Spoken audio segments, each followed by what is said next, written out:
What is up, guys? So I'm here today. Welcome to the part number 2 of my review of the Totality, the trade paperback. In the previous video, we've talked about the first 3 issues, which I've ranked as a solid 8. It's a great story, action-packed, action-jammed, and it is absolutely amazing. Those are amazing 3 issues. But is the rest of the book gonna keep that pace? That's a great question. So we've ended up when actually the story stops for a second, and issue number 4 we kick off with the Killer Grodd, and we go back to the point where we learned that, well, he was never liked ape. No one liked him, he was hated, and they had a human that, well, he danced for them. And as this, of course, a little comeback, a little throwback is happening, we go straight to John John's fighting, right? We've got a number 4 issue. We've got them fighting against this huge golem, huge colossus. And remember, of course, the Earth is falling, right? The Earth is almost being eaten by the purple power of Umbrax. So you gotta remember that as well. Like, as this is happening, there are so many things happening simultaneously, it's really hard. So I'm going to be using a lot as it's happening. This is happening, right? So I'm going to be using that a lot. I do apologize for that phrasing, but it's just that way. So they are fighting, they're trying to fight it off, and as this is it, and as they're fighting it off, we learn that, well, Lex Luthor shut down the communication with the Hawk Girl, so Batman can't hear her, or she can't hear Batman. And there we go. We've got the Joker. He's ready to attack Hawk Girl. He's ready to cut her down. And, well, someone is shooting Batman as well, and Batman is being eaten by the Venom-like cell, right? The Venom-like virus that is attacking brain cells of the Superman. Back, of course, we are back to the moon. Green Lantern ring is being destroyed. John Stewart doesn't have it, and, well, and from that we're just going straight to the battle in the secret base where the Killer Grodd is using the power of the Turtle's power. Let's say that the Turtle's power not only open a portal that is gonna destroy a lot of things, but also is gonna stop the Flash. So we also have Cheetah, and as we learn, the Turtles' power can slow everyone to the point where they're gonna hit each other, and that is really scary. So the bad guys are winning at this very moment, and you can't really tell, is it gonna stop, or ever is it gonna stop? John Jones tries to fight out. He tries really to fight out through those golems. They try to do their best, and as they're trying to fight out, we learned that on his planet there was an elderly person that knew it all, which was kind of like, you know, like Towns, like the person that, you know, that knows, yeah, just know it all, right? Know it all person, and it was not killed. But as Superman's just grabbing John Jones, saying, hey, it's okay, it's fine. It's not Superman speaking, it is Lex Luthor. And on the side of Martian Manhunter, Joker is now mashing the Manhunter. So we are now in this realm of insanity where the Joker is Martian Manhunter, where Lex Luthor is a Superman, Batman is being eaten by whatever brain cell that was, right, from the Totality, and the Hawk Girl, well, she is unconscious in that ship, so at least that. Going back, of course, now we learn that Sinestro is trying to turn every single human being into a purple lantern, and he makes it. So now every human on Earth, every human, anyone in the galaxy, is a purple lantern. Jones Stewart can't believe. Of course, Killer Grodd is slowing the time. The Turtles' power is working. Flash can't do anything. And here, Lex Luthor just looks at the Totality, because that is the first look at Totality. and they go straight for it. They have the knob, they have everything, they are getting the totality no matter the cost. And that was an issue number 4. Issue. Really good. Honestly, like, that is you see, there are books like Tom King's Batman where I can bash it, and there are books like that I can't, because it is action-packed. Now we go to Gotham. The eyes of the Scarecrow. Scarecrow is crying, he doesn't know why. Black Adam as well.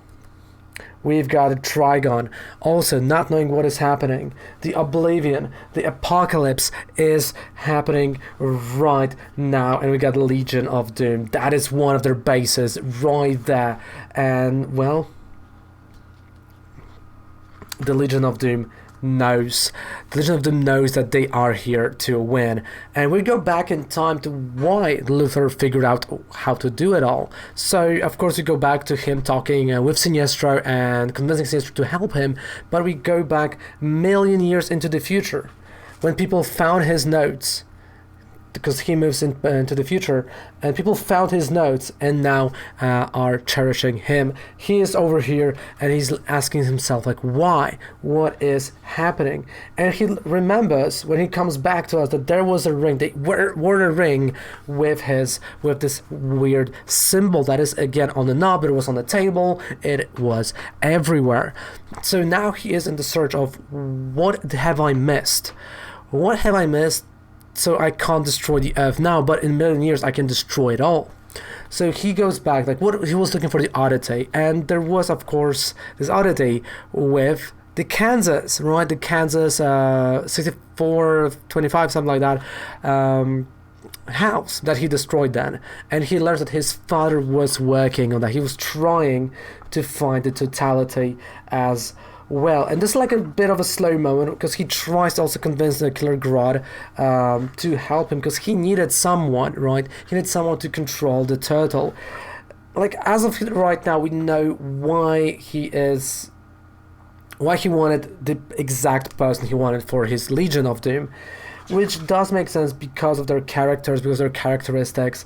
But at the same time, you know, it is a bit of a slower moment. You know, it's like a nice breath before the inhale that's going to happen, and we are already inhaling here on the next page with the Sinestro and his purple corpse, and Flash almost imploding because he can't control anything. He tries to find, but the Speed Force is not helping. The Speed Force is just making things worse, and it made everything worse. Now everyone is again the purple Lantern. And we go back a bit to the Joker, like who he is, and we learn that he just likes to tell a good joke.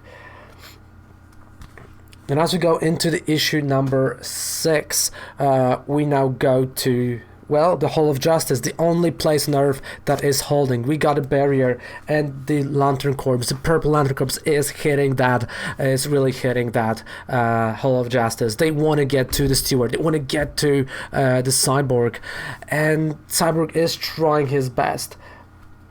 But all of a sudden, inside Superman's brain, the wild Batman appears. There is a wild Batman, but Batman knows the battle is over. There is almost no chance to win the battle. You can feel Batman's being,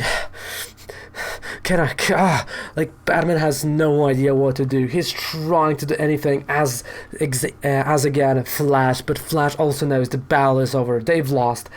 But maybe there is a bit of a chance. And as we think about this bit of a chance, we go to Manta and Cheetah that are right now getting the key to the Graveyard of the Gods, which is the next trade paperback, by the way. That's the name of that, right? Graveyard of the Gods. So Manta is kind of being pissed that he is not the one that found it, you know, and he doesn't like that fact, but hey, whatever. So Luthor asks Joker to help him, and Martian Manhunter gets into the brain of Superman to actually get Batman. And well, we got this nice, really beautiful fight in between Batman, John Jones, and that. And as this is happening, also we've got Hawkgirl waking up, smashing face of the Joker. But this is too late. This is too late. Lex Luthor has the knob, and this big crack-a-cocoon, right? This big light just explodes. We got this huge explosion, and we know Batman, his arms are broken, his legs are broken, his knees are broken, his whole body. We don't know how he survived. Look at that, literally sideways, both legs, like a split, but only with knees. It's insane. When I look at this part, I was like, what? You can do that to a Batman, right? There was quite a shocking moment. And the Flash just stops moving. Flash is like, I can't. I'm too scared to do anything. And the Joker, as a Joker, goes back to Legion of Doom's base. But now they have a different plan.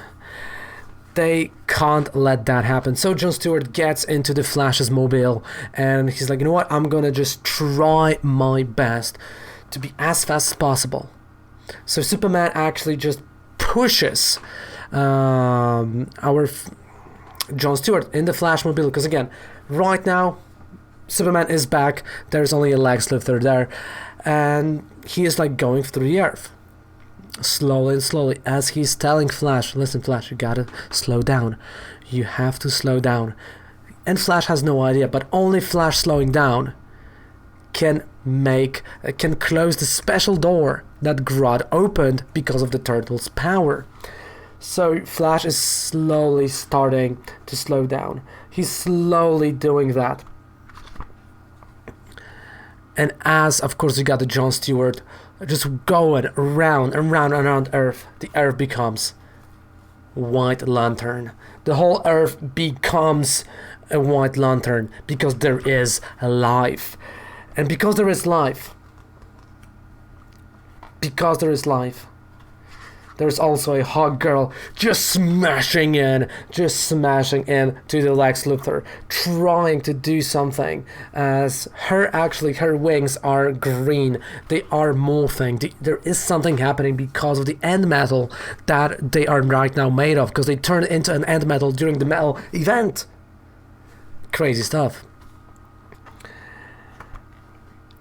And of course we do have this huge battle, right?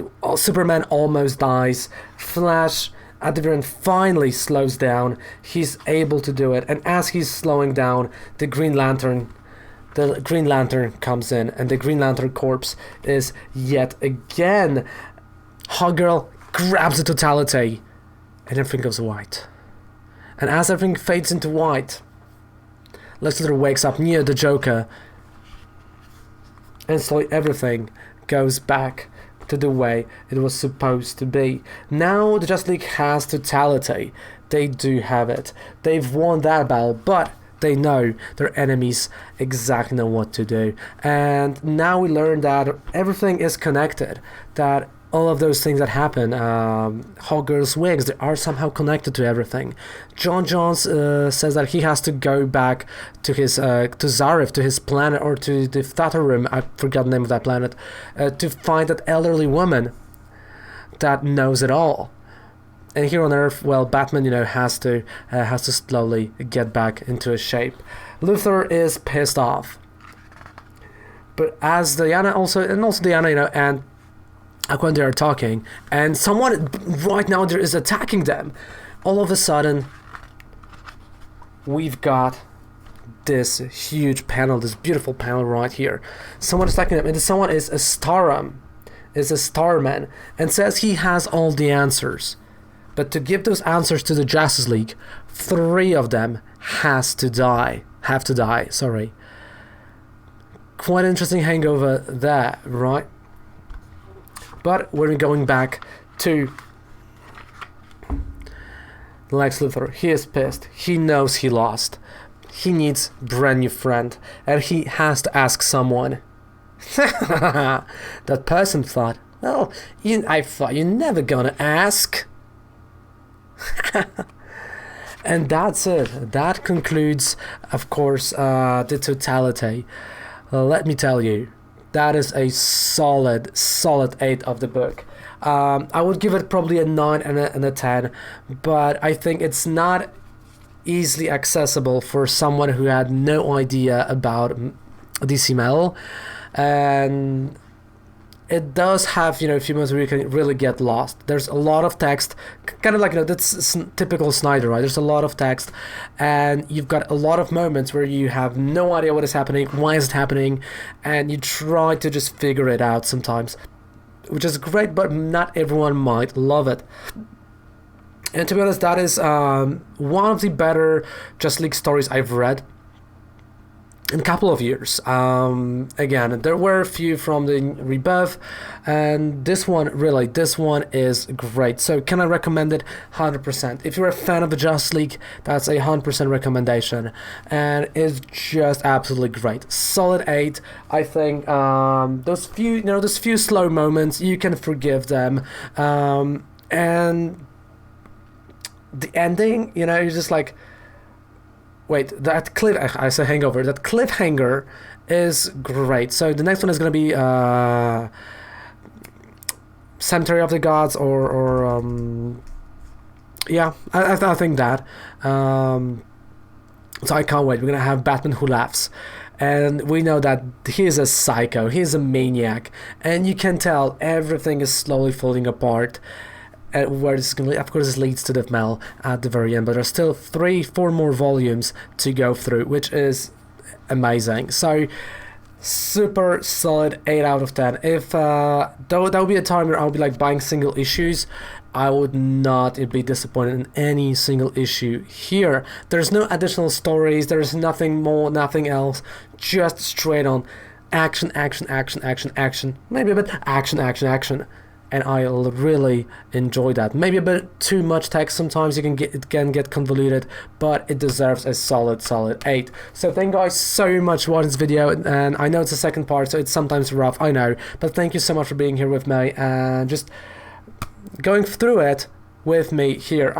Maybe one day we're gonna do it differently. We're gonna, I'm gonna like scan the pages, or maybe the digital version just to do a video. I don't know. We'll see how this is gonna work. But for now, I think that's an amazing work of art, and art style is gorgeous as well.